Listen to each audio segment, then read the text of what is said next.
So I want to talk a little bit about why this section of movements is so important. And a big reason why this is important is that before we go and load and add weight or challenge ourselves in a really intense way, challenge our strength, we want to know what our body is capable of, and we want to know what do we actually know about our body.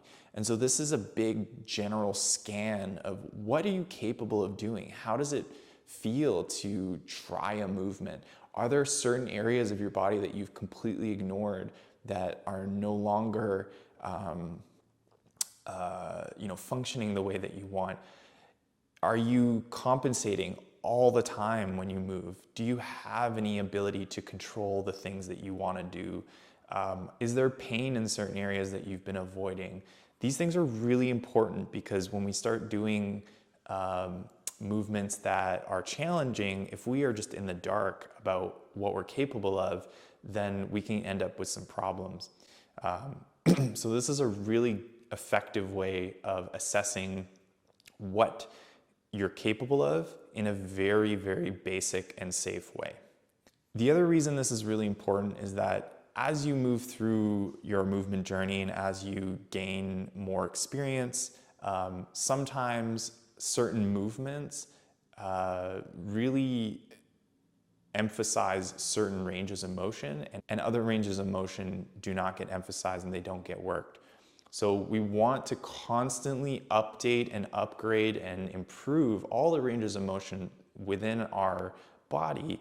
Otherwise, we end up with compensation patterns, atrophy, and that's not good. We don't want that. That's what's going to cause injury down the road. So if you can imagine that your body would be most optimal if you had access to all the range of motion in your body, all the range of motion in your joints, all the time, and you knew how to control it. Now, if you think about where you're at right now, or some of you are at right now, some of you have access to some of that range of motion, and some of that range of motion is usable, and some of it is not very usable. And so the percentage of usable range of motion that some people have is very, very small, and we want to take that percentage and increase it. Another reason this section is so important is that a lot of movements kind of maintain this linear path. So, if you think about traditional gym exercises like this, or like this, or, even a crunch and a flex, they don't really look at the rotational aspects of our joints. All of our joints rotate. A lot of our tissues, if not all of our tissues, are tissues that encourage some form of rotation throughout the body. So we really want to encourage rotation. We really want to encourage all of the variety of movements that are available in our body. And so these movements are rotational, and they help you reestablish health and maintain the tissues in your body in the way that they were designed.